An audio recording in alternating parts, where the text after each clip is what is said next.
nih masalah-masalah jerawat. Karena kan si minyaknya itu tadi, sel kulit matinya suka ketumpuk di bawah pori-pori ya, kemudian meradang dan muncul jerawat.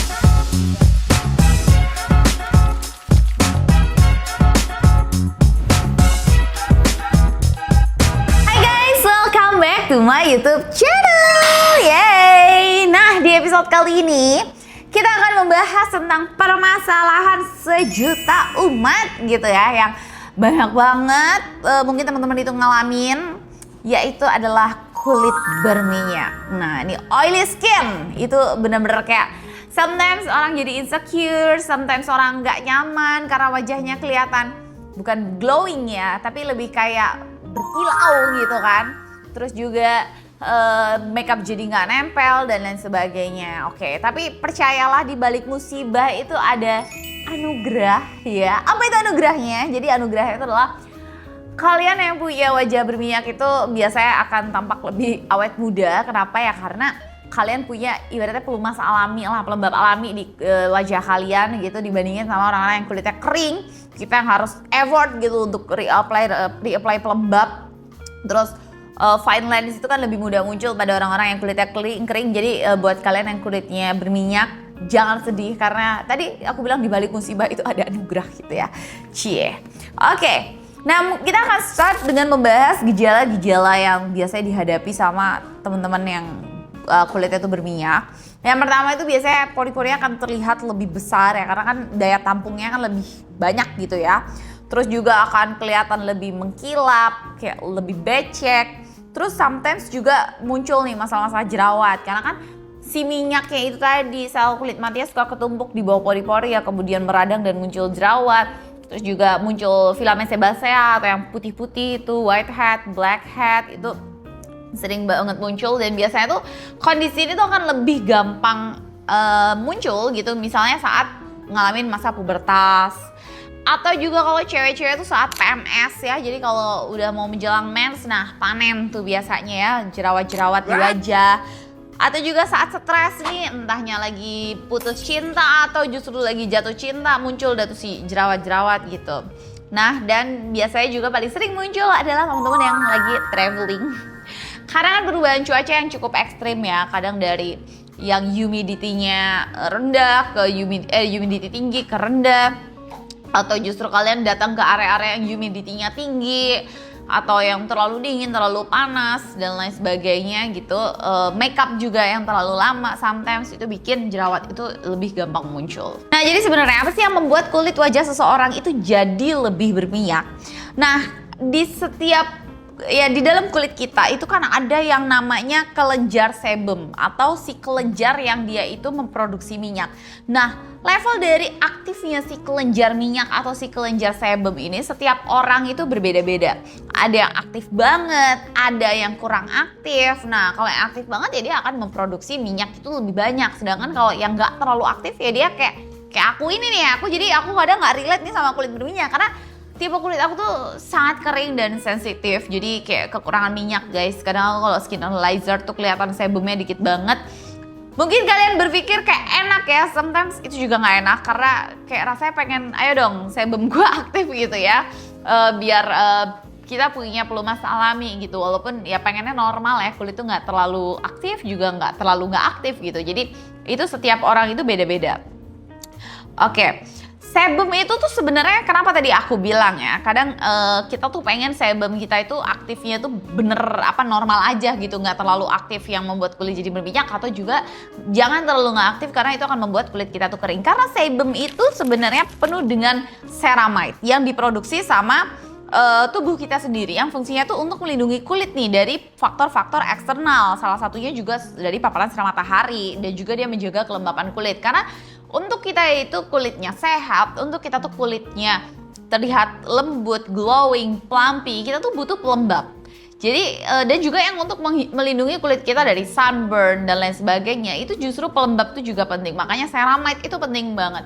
Dan itu ada di dalam si sebum itu. Jadi makanya jangan dimusuhin ya, karena dia tidak seburuk itu kok. Nah, sebenarnya ada beberapa area di tubuh kita yang dia itu mempunyai kelenjar si sebum itu lebih banyak ya. Kayak terutama wajah, terus juga area dada, area punggung, terus juga area lengan atas. Nah itu tuh dia lebih banyak memiliki si kelenjar sebum dibandingkan area lain. Makanya kan nggak heran gitu ya. Atau kalian mungkin nggak asing juga kan pernah dengar jerawat wajah pasti gitu, jerawat punggung, jerawat dada ya, karena di area tersebut itu dia memiliki kelenjar minyak yang lebih gitu. Makanya kalau kayak di area-area lain nih kayak kaki gitu kan, dia kan kelenjar minyaknya lebih sedikit, makanya kayak nggak pernah dengar kan jerawat kaki gitu. Nah apa tuh yang menyebabkan kelenjar sebum setiap orang itu berbeda-beda? Nah ini pastinya adanya faktor keturunan ya, atau faktor genetik dan juga faktor hormonal.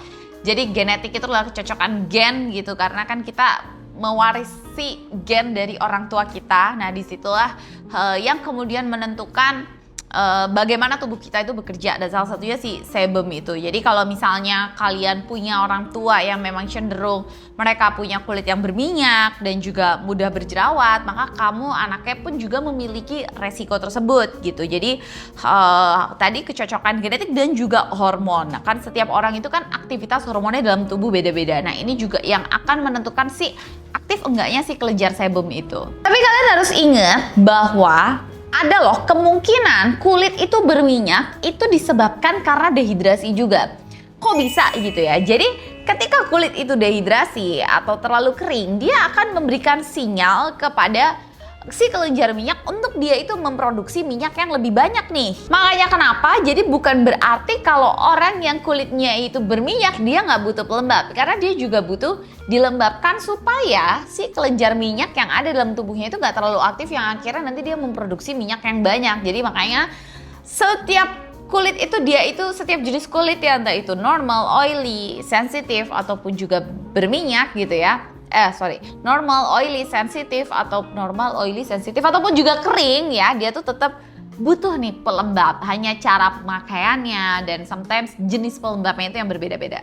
Nah, makanya salah satunya kadang yang bikin kulit kita dehidrasi itu adalah terlalu sering mencuci muka ya, apalagi pakai sabun yang biasanya dia itu mengandung SLS, SLES ya. Ciri-cirinya tuh kayak berbusa gitu ya, foamnya tuh kayak heboh gitu. Nah itu yang kadang terus afternya bikin kulit kita tuh ketarik ya. Ini sebenarnya nggak direkomendasiin, karena justru kalau misalnya kalian itu terlalu sering cuci muka, apalagi tuh sampai gosok-gosok muka, nah ini akan jadi bikin kulit kamu itu jadi lebih kering, lebih gampang iritasi, dan akhirnya tadi tubuh akan ada defense ya, yang dia itu akan bikin minyaknya tuh lebih banyak, dan akhirnya ujung-ujungnya malah lebih berminyak gitu mukanya. Nah biasanya nih orang-orang yang punya kulit berminyak, mereka pasti punya habit jadi lebih suka cuci muka. Ya no wonder lah, karena pasti itu akan ngebuat kayak lebih nyaman gitu. Jadi dia cukup agresif gitu cuci mukanya. That's why jangan lupa untuk tetap pakai pelembab ya, walaupun kalian itu kulitnya berminyak. Tapi memang mungkin kalian nggak perlu sebanyak teman-teman yang kulitnya kering kayak aku gitu. Atau misalnya kalian cukup pakai di malam hari sebelum tidur, dan juga kalau pagi hari kalian cukup dengan menggunakan sunscreen, nggak perlu pakai pelembab dulu gitu. Jadi habis cuci muka terus kemudian lanjut serum, nah kemudian jangan lupa pakai sunscreen. Biasanya sunscreen kan sudah ada pelembabnya ya, jadi supaya kayaknya nggak berat gitu wajahnya, nggak berminyak gitu, tapi tetap kalian mendapatkan pelembab dari si sunscreennya itu. Nah sebenarnya ada beberapa rekomendasi ingredients ya buat kalian yang kulitnya itu berminyak, yang tentunya fungsinya itu terutama adalah untuk mengontrol produksi minyak. Yang pertama itu adalah salicylic acid. Nah ini adalah primadona ingredients buat yang teman-teman kulitnya berminyak, karena biasanya nyaman banget kalau udah pakai salicylic acid, itu kayak lebih terkontrol gitu produksi minyaknya. Yang kedua adalah niacinamide. Niacinamide ini selain dia itu juga untuk mengontrol produksi minyak, dia tuh juga punya efek mencerahkan ya. Jadi rekomen juga niacinamide. Terus juga kayak biasanya sih paling sering yang dipakai untuk tim-tim berminyak tuh lah acid group ya. Ada juga mandelic acid, terus juga glycolic acid. Nah ini cocok ya buat teman-teman yang kulitnya berminyak. Dia juga punya efek exfoliant gitu. Dan yang terakhir juga retinol ya, karena retinol tuh dia punya fungsi untuk mengontrol minyak. Makanya kalau buat teman-teman yang kulitnya kering itu agak hati-hati ya kalau pakai retinol. Nah tapi buat kulit yang berminyak ini cocok banget, karena dia efeknya mencerahkan, dia juga anti aging, dan dia juga mengontrol produksi minyak. Nah jadi kalau teman-teman itu punya problem kulit berminyak, nah itu bisa tuh tadi pakai salicylic acid, mandelic acid, glycolic acid, retinol, dan juga apa tadi ya? niacinamide.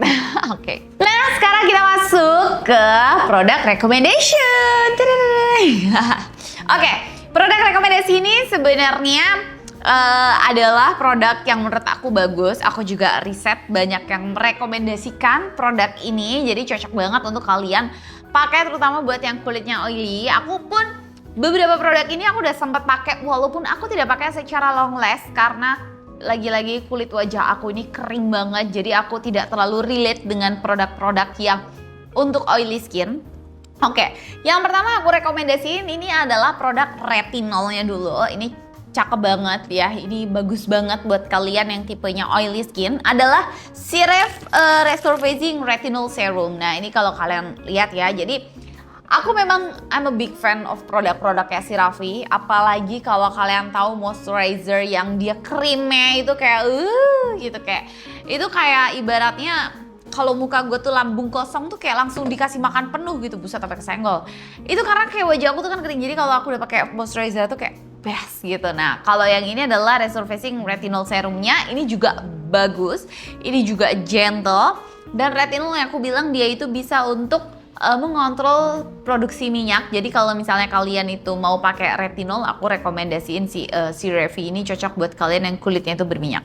And then yang ini yang aku juga pernah pakai yaitu Paula's Choice Niacinamide. Jadi dia itu niacinamide-nya itu 10%, tapi kalian jangan menganggap kayak 10% gede banget, apa nggak muka iritasi. Enggak guys, ini 10% itu best banget ke aku pakai bareng retinol. Retinol tuh kalau dia ensemble sama niacinamide itu cering gitu, makanya kayak gitu ya. Jadi ini bagus banget, walaupun teksturnya menurut aku terlalu cair sih. Sometimes aku ngerasa kayak si Paula's Choice Niacinamide 10% ini tuh kayak cair banget. Jadi kalau kalian tetes agak hati-hati ya, takutnya biur gitu kan, jadinya jatuh gitu. Itu niacinamide 10% bagus. And then salicylic acid yang aku juga pernah pakai dan aku suka banget, itu ada dari La Roche-Posay. Nah ini kalau misalnya aku yang pakai sih, aku nggak pakai setiap hari ya karena wajah aku kering banget. Kalau misalnya kalian yang tipenya oily, kalian boleh pakai. Nah ini juga bagus, teksturnya juga aku suka, dan ini tuh kayak bener-bener bisa bikin wajah kalian itu lebih terkontrol produksi minyaknya. Oke. And then glycolic acid ya, yang pernah aku pakai itu ada dari L'Oreal glycolic acid. Itu juga aku sering pakai ya, kadang aku pakai malam kalau aku pakainya bareng sama pelembab yang cukup ekstra gitu ya. Tapi misalnya kalian kulitnya oily ya, kalian cukup pakai pelembab secukupnya aja. Ini L'Oreal juga bagus dan menurut aku harganya cukup affordable. And last, aku mau rekomendasiin ini adalah produk lokal yang aku juga suka karena aku pakai. Ini adalah niacinamide. Nah ini dari Tulus, dan itu nggak cuma ada 5% niacinamide, tapi dia juga ada zinc PCA yang itu juga bagus banget buat kalian yang misalnya kulit itu berjerawat as antibakterial. Dan juga ada alpha arbutin yang dia tuh fungsinya untuk mencerahkan. Jadi makanya aku nih suka juga nih pakai yang Tulus Niacinamide ini. Kalau aku biasanya pagi hari aku gabung sama vitamin C, dan juga malam hari aku gabung sama retinol. So itu dia 5 produk rekomendasi dari aku. Jadi kalau misalnya kalian pakai salah satu dari itu, pasti kalian merasakanlah manfaat yang gong gitu.